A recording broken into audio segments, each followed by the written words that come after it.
Good morning student. तो हम कल बात कर रहे थे, आपको जो हमारा लास्ट डिस्कशन हुआ था ग्रुप 13 एलिमेंट्स पे डिस्कशन हुआ था, ठीक है। उसमें हमने उसका जो पूरा चैप्टर है वो कंप्लीट कर दिया था उसमें।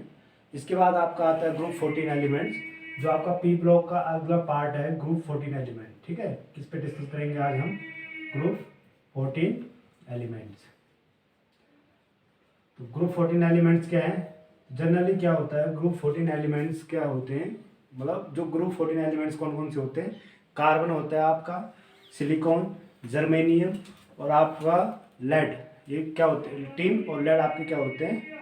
14 ग्रुप 14 एलिमेंट होते हैं, ठीक है। तो क्या कौन कौन से होते हैं जनरली ग्रुप 14 एलिमेंट्स? क्या क्या बताया मैंने आपको? कार्बन हो गया, सेकेंड बताया मैंने आपको silicon, germanium, tin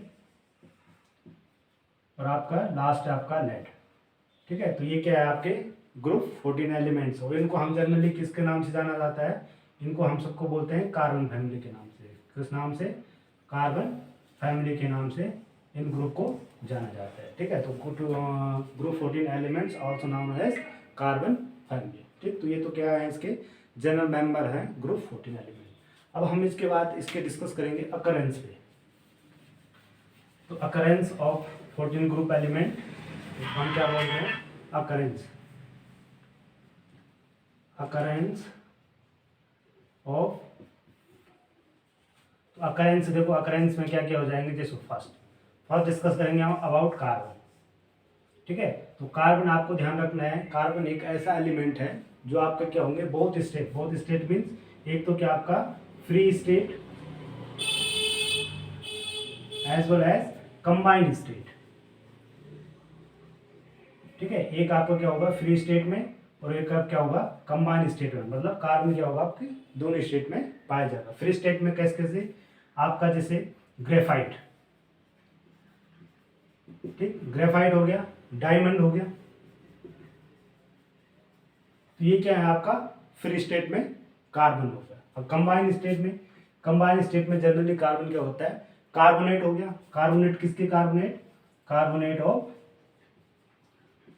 active metal, जो भी एक्टिव मेटल है सच है, जैसे हमारा मैग्नीशियम, कैल्शियम, उसके कार्बोनेट के रूप में सच है। फॉर एग्जांपल जैसे हमारे पास क्या है CaCO3, ये क्या है? Calcium carbonate. तो कंबाइंड स्टेट में क्या होता है जनरली? कार्बन क्या होता है आपका कार्बोनेट के रूप में पाया जाता है। और फ्री स्टेट में मैंने आपको क्या बताया? एक तो डायमंड और एक आपका ग्रेफाइट के रूप में क्या होगा? कार्बन आपका पाया जाता है। और अन्य चीज जैसे हमारे हाइड्रोकार्बन होते हैं, हाइड्रोकार्बन के रूप में भी क्या होता है? कार्बन एक कंबाइंड फॉर्म में पाया जाता है हाइड्रोकार्बन मीन्स जितने भी आपके एनिमल्स, प्लांट्स, सब किससे बने होते हैं? हाइड्रोकार्बन से बने होते हैं, ठीक है। तो हाइड्रोकार्बन के रूप में भी क्या पाया जाता है? आपका कार्बन। ये तो अकरेंस था आपका कार्बन का अकरेंस, ठीक। इसके बाद देखेंगे हम अगला मेंबर है इसमें कार्बन के बाद आपका सिलिकॉन जनरली या तो सिलिकेट के रूप में होगा या सिलिका के रूप में पाया जाता है, ठीक है। तो सिलिकॉन जनरली क्या होगा? और एक चीज आपको याद रखना है, सिलिकॉन सेकंड नंबर का मोस्ट अमेंडेड एलिमेंट है। कौन से नंबर का? सेकंड नंबर का। लगभग 27.7% क्या होता है अर्थ क्रस्ट में? अर्थ क्रस्ट में क्या पाया जाता है? आपका सिलिकॉन पाया जाता है, ठीक है। सिलिकॉन। तो फर्स्ट पोजीशन मैंने क्या बताई थी आपको? ऑक्सीजन लगभग कितना होता है? 45.5% क्या होता है अर्थ क्रस्ट में? ऑक्सीजन होता है। और सेकंड नंबर का एलिमेंट कौन आ गया आपका? सिलिकॉन आ गया, ये अर्थ में पाया जाता है। अब किस किस रूप में होगा? फर्स्ट होगा आपका सिलिका क्या होता है आपका? जैसे सिलिका, तो सिलिका जनरली आपने सैंड देखी होगी। सिलिका में आपका क्या आ जाता है? एक सैंड और क्वार्ट्ज। तो ये क्या है? सिलिका के फॉर्म में ये आपका सिलिकॉन पाया जाता है। अगला है सिलिकेट क्या होता है? Oxide of silica. अगर जो उसका फॉर्म होगा आपका सिलिकेट, ठीक है, यानी SiO4। तो ऑक्साइड जो क्या है? सिलिका का ऑक्साइड है, उसके रूप में क्या होगा? सिलिकॉन पाया जाएगा आपका अर्थ क्रस्ट में। तो ये अकरेंस की बात की हमने, किसकी? आपकी सिलिकॉन की अकरेंस की बात की। ठीक है, डू यू अंडरस्टैंड? ओके, इसके बाद हम बात करें, ये तो हमारे पास सिलिकॉन था। जो अगला मेंबर है इसका सिलिकॉन के बाद जो अगला मेंबर आएगा हमारा जर्मेनियम। तो जो जर्मेनियम है आपका, जर्मेनियम है, जनरली क्या होता है, ये बहुत रेयर कंडीशन में, बहुत रियरली पाए जा रही है।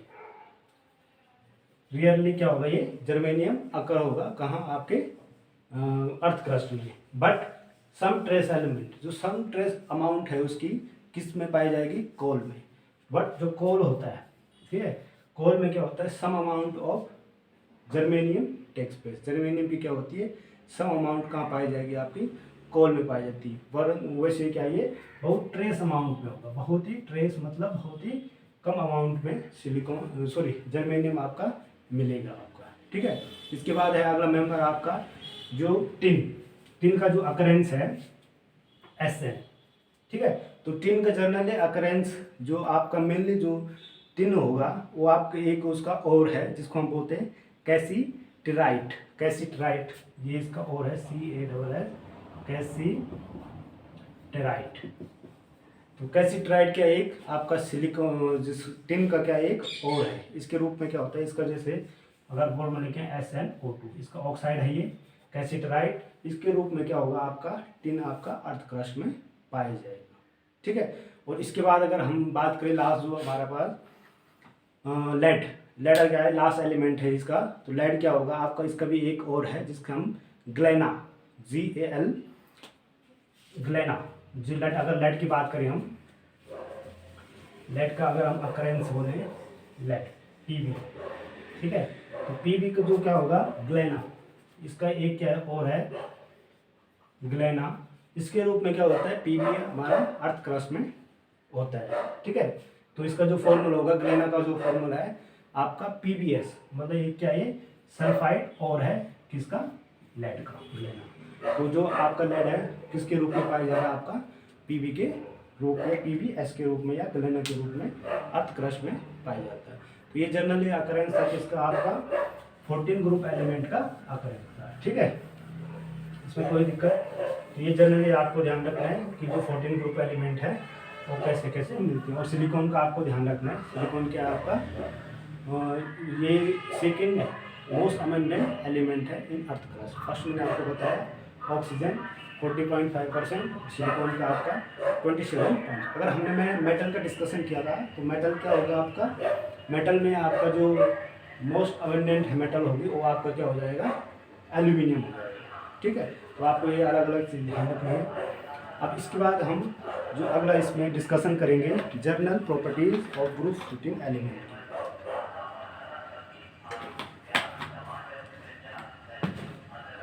अब अगला है जनरल प्रॉपर्टीज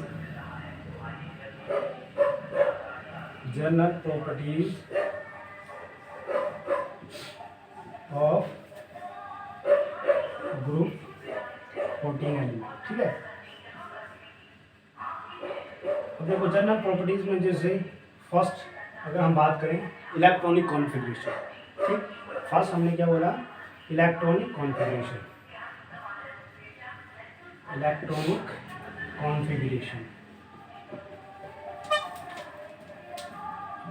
कॉन्फ़िगरेशन देखें इसका 14 ग्रुप एलिमेंट है। तो जनरली इनके जो वैलेंस सेल में है 4 इलेक्ट्रॉन होंगे, कितने, 4 इलेक्ट्रॉन होंगे। कहाँ कहाँ होंगे, 2 इलेक्ट्रॉन इनकी जो s ऑर्बिटल में होंगे और 2 इलेक्ट्रॉन इनकी कहाँ होंगे, p ऑर्बिटल में होंगे।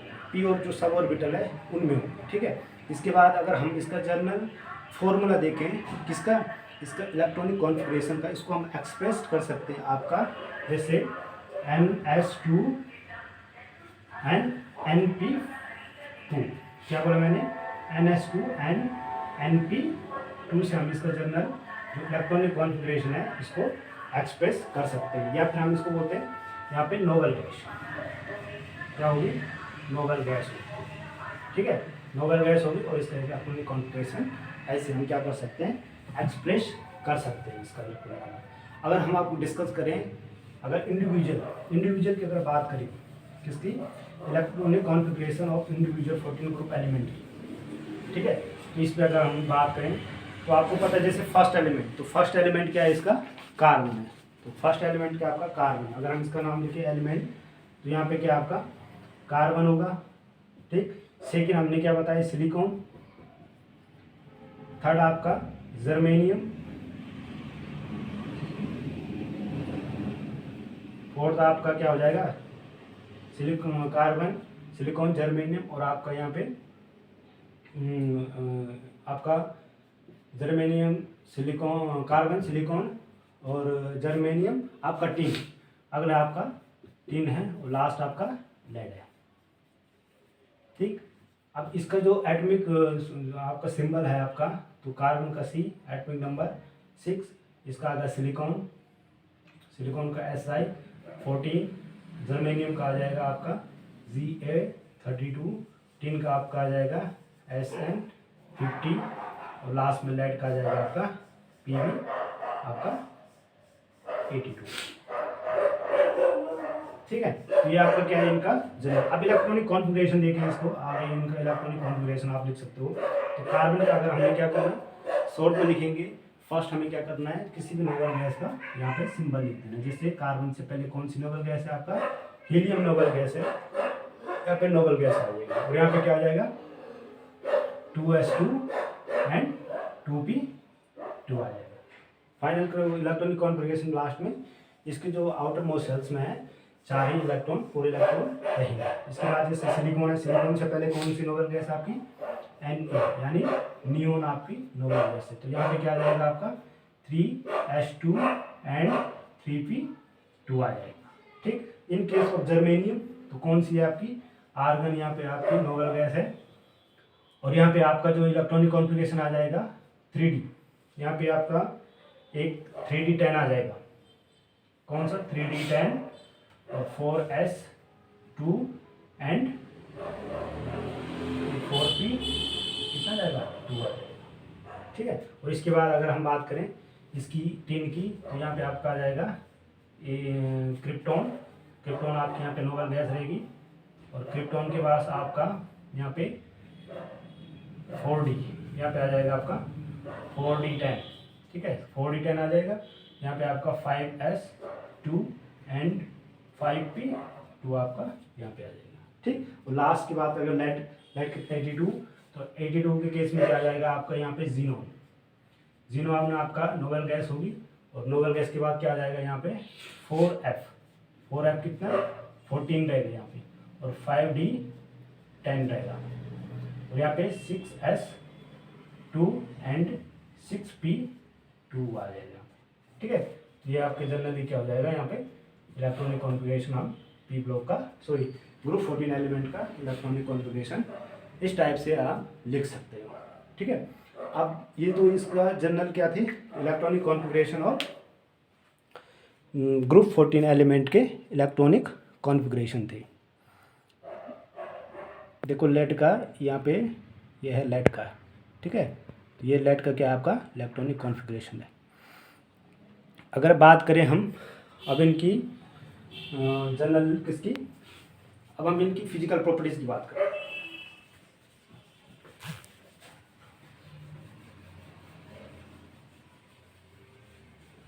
ठीक है, ये है आपका 14 ग्रुप एलिमेंट्स के। अब देखो अब इसके अगला प्रॉपर्टीज है फिजिकल प्रॉपर्टीज। फिजिकल प्रॉपर्टीज देखो जरा, अगर फिजिकल प्रॉपर्टीज इलेक्ट्रॉनिक कॉन्फ़िगरेशन के बाद फिजिकल प्रॉपर्टीज, फिजिकल प्रॉपर्टीज में फर्स्ट हम डिस्कस करेंगे एटॉमिक रेडियाई। ठीक है, तो एटॉमिक रेडियाई क्या होगी आपकी,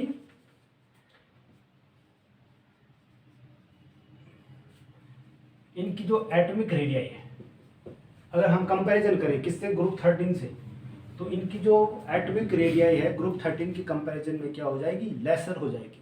लेसर क्यों होगी, देखो यहाँ पे अगर कोई ग्रुप 13 का एलिमेंट है, अगर हम ग्रुप 13 की बात करें यहाँ पे 13 रहेगा, यहाँ पे 14 रहेगा। सपोज यहाँ पे आपका बोरोन है, यहाँ पे आपका कार्बन है, तो हमेशा लेफ्ट टू राइट जाने पर हमेशा एटॉमिक रेडियाई डिक्रीज होती है due to the small size and higher nuclear power. यानी इस कार्बन की जो न्यूक्लियर पावर होगी इसके एटम, सपोज ये कार्बन एटम है, इसका साइज क्या होगा, नंबर ऑफ सेल्स तो उतनी है, सपोज यहाँ पे नंबर ऑफ सेल्स है 2, यहाँ पे भी नंबर ऑफ सेल्स 2 है, बट यहाँ पे क्या होगा, इलेक्ट्रॉन डेंसिटी 1 इलेक्ट्रॉन, यहाँ पे कितने इलेक्ट्रॉन हो जाएंगे, 6 इलेक्ट्रॉन हो जाएंगे, यहाँ पे 5 इलेक्ट्रॉन है। तो 6 इलेक्ट्रॉन का जो नेगेटिव चार्ज है वो मोस्ट अट्रैक्टिव होगा किससे, न्यूक्लियस से, इसलिए इसका साइज क्या हो जाएगा, डिक्रीज हो जाएगा। ठीक है, तो इसका जो हायर न्यूक्लियर चार्ज के कारण क्या हो जाता है, जो 14 ग्रुप के एलिमेंट है इनका साइज क्या हो जाता है, डिक्रीज हो जाता है एज कम्पेयर टू आपके 13 ग्रुप एलिमेंट की। ठीक, तो ये जनरली क्या है, इनकी जो एटॉमिक साइज में जो एटॉमिक साइज है सेम पीरियड की बात हो रही है। पीरियड मतलब जैसे यहाँ पे बोरोन था, तो ये क्या ऊपर फर्स्ट पीरियड के ये सेम पीरियड में फर्स्ट सेकंड पीरियड के क्या ये मेंबर, थर्ड पीरियड के मेंबर है ये। तो थर्ड पीरियड की बात अगर हम करें तो यहाँ पे बोरोन है, यहाँ पे कार्बन है, तो एक ही पीरियड में जाने पर क्या होगी, इनका जो एटॉमिक साइज है वो क्या हो जाएगा, डिक्रीज हो जाएगा। कहाँ से, 13 से 14 ग्रुप पर जाने पर इसकी जनरली क्या एटॉमिक साइज डिक्रीज हो रहा है। और इसका रीज़न हमने क्या बताया, जो रीज़न है इसका क्या है, हायर न्यूक्लियर चार्ज बढ़ने के कारण और स्मॉल साइज होने के, सॉरी स्मॉल साइज तो होगा पर किसके कारण, हायर न्यूक्लियर चार्ज होने के कारण। बट तो ये जनरली, बट यहाँ पे अगर हम क्या करें इसमें, ये तो हमने बोला कि किसमें आपका पीरियड में ये बढ़ रहा है, बट इन अगर हम ग्रुप की बात करें, अगर हम ग्रुप की बात करें, जैसे हमने ग्रुप की बात करें मतलब कार्बन है, सिलिकॉन है, आपका जर्मेनियम, टिन, और टिन के बाद आपका लेड, Sn और Pb। इन डाउन साइड में हमेशा क्या होती है, यहाँ पर हमेशा जो आपका साइज है या एटॉमिक रेडियाई है, एटॉमिक रेडियाई हमेशा डाउन साइड पर क्या होगी, इंक्रीज होती है। बट इन द केसेस, इनकी केसेस में क्या होगा, जो इनकी जो एटॉमिक रेडियाई है स्लाइटली, बहुत ही स्मॉल, बहुत ही स्लाइटली क्या होती है, इंक्रीज होती है, मतलब एकदम इंक्रीज नहीं होगी। अब क्यों नहीं होगी इंक्रीज, क्योंकि नीचे आने पर क्या होता है, यहाँ डी ऑर्बिटल होता है, यहाँ एफ बी ऑर्बिटल होता है। देखो यहाँ पे क्या आ जाएगा, यहाँ पे डी ऑर्बिटल आ जाएगा, यहाँ पर क्या हो जाएगा एफ और सॉरी यहाँ पे भी डी ऑर्बिटल आ जाता है, और यहाँ पे डी और एफ ऑर्बिटल आ जाते हैं। अब डी और एफ ऑर्बिटल जैसे जैसे नीचे आते हैं तो यहाँ पर सीडिंग इफेक्ट क्या होता है, बहुत पोअर हो जाता है, बहुत कम सीडिंग इफेक्ट होता है, जिसके कारण क्या हो जाता है, इनका साइज बहुत ही स्मॉल क्वांटिटी में बढ़ता है। सीडिंग इफेक्ट मैंने आपको क्या बताया था, जनरली सीडिंग इफेक्ट मैंने आपको हमेशा डिस्कस करता हूँ, जैसे ये न्यूक्लियस है, ये सेल्स है, ये सब सेल्स है। ठीक है, अगर हम केसेस किसके, अगर लेड की केस लें, सब हमने लेड का, यहाँ पे ये एटम है लेड का, तो हमने मान बोला कि यहाँ पे क्या आ गया आपका, एक एफ ऑर्बिटल आ गई, एक डी ऑर्बिटल आ गई, और इन एफ और डी ऑर्बिटल का जो सीडिंग इफेक्ट है वो पोअर होता है। सीडिंग मतलब एक सील्ड, यहाँ पे एक सील्ड क्रिएट करना, तो ये डी और एफ ऑर्बिटल क्या करते हैं, एक यहाँ पे पर्दा क्रिएट नहीं कर पाते। अगर यहाँ पे एक पर्दा क्रिएट नहीं कर पाएंगे तो जो ये न्यूक्लियर है ये क्या कर देगा, जो आउटर मोस्ट इलेक्ट्रॉन है इनको एकदम अपनी ओर अट्रैक्ट कर लेता है, क्योंकि यहाँ पे कोई पर्दा नहीं है, सील्ड नहीं कर पा रही है डी और आपके एफ, जो कम्प्लीटली फील्ड डी और एफ ऑर्बिटल है। ठीक है, तो ये सील्ड नहीं कर पाएंगे, तो जनरली ये क्या करेंगे, इलेक्ट्रॉन को अपनी ओर अट्रैक्ट करेंगे, और इनका साइज क्या हो जाता है, डिक्रीज हो जाएगा। डिक्रीज मतलब थोड़ा जैसे होना चाहिए था, अगर हम बोले अदर कंपैरिजन के ग्रुप में होना चाहिए था इंक्रीज, मतलब एटॉमिक मास बढ़ रहा है तो यहाँ साइज बढ़ना चाहिए था, पर बहुत ही कम, बहुत ही स्लाइटली इनका क्या हो जाता है, आपका एटॉमिक रेडिया या एटॉमिक साइज इनका बढ़ता है। ठीक है, तो ये जनरल क्या थी, एटॉमिक रेडिया थी किसका, ग्रुप 14 एलिमेंट की। अब आगे बात करें हम इस पे आयोनाइजेशन एंथैल्पी। ठीक है,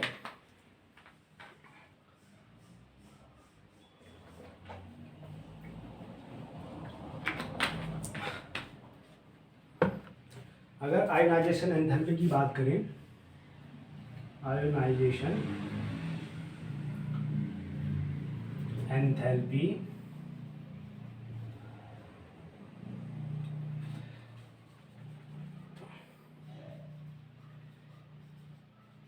ठीक है, एंथैल्पी किसकी, 14 ग्रुप के आयोनाइजेशन एंथैल्पी।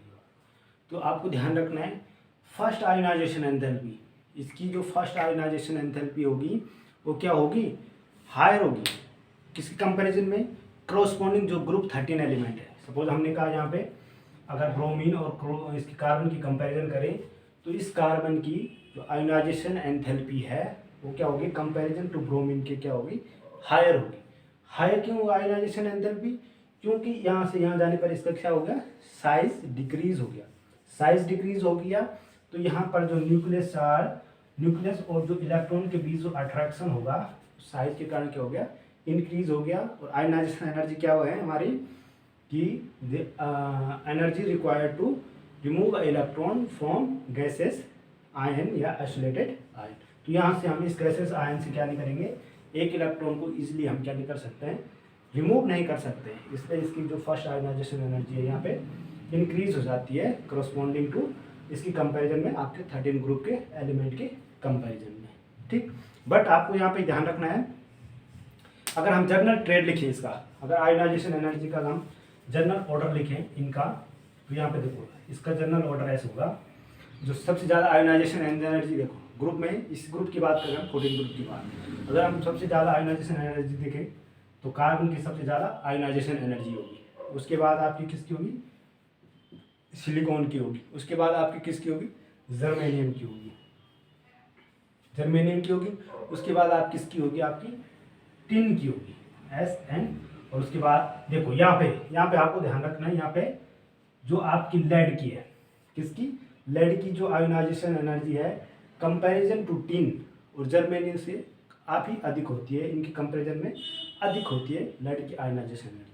अब इसका क्या है, इसका रीज़न है सिंपल सी कि इन पे जो इनर्ट पेयर इफेक्ट या हम शील्डिंग इफेक्ट बोल सकते हैं।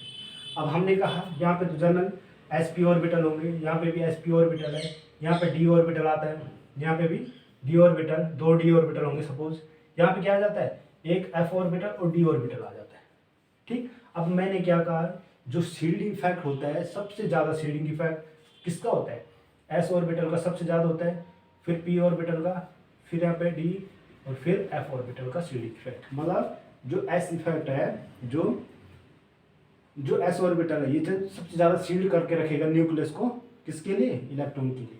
बट यहाँ पे देखो f, जो इन f और d ऑर्बिटल का है शील्डिंग इफेक्ट क्या हो गया, बहुत ही कम हो गया।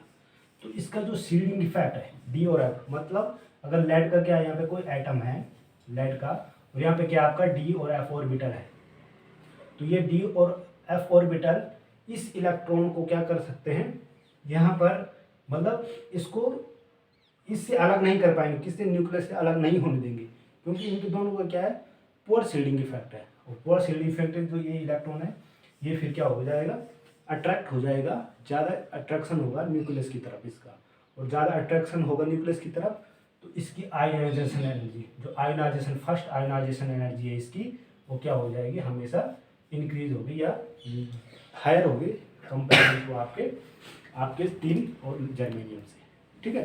तो जनरली इसके जो आयोनाइजेशन एनर्जी है यहाँ पे आपको किसकी रखनी है, आपकी लेड की आयोनाइजेशन एनर्जी आपको ध्यान रखनी है, वो किसके कंपैरिजन में ज़्यादा है, आपके टिन के कंपैरिजन में ज़्यादा है, ठीक। तो आज के लिए आपका मैंने जो डिस्कस किया 14 ग्रुप के एलिमेंट के बारे में, उनके अकरेंस के बारे में, उनका जनरल प्रॉपर्टीज में मैंने इलेक्ट्रॉनिक कॉन्फ़िगरेशन बताया आपको, फिजिकल प्रॉपर्टीज में एटॉमिक रेडियाई और आयोनाइजेशन एंथैल्पी बताई, ठीक है। और इसके बाद हम कल डिस्कस करेंगे इसके जो 14 ग्रुप के एलिमेंट के बारे में, वो इनके मेल्टिंग बॉइलिंग पॉइंट के बारे में डिस्कस करेंगे, इलेक्ट्रोनेगेटिविटी और डेंसिटी वगैरह, उसके बाद उसकी केमिकल प्रॉपर्टीज पर डिस्कस करेंगे, ठीक है। तो आज के लिए इतना ही काफ़ी है, ठीक है। फिर कल मिलते हैं, सी यू।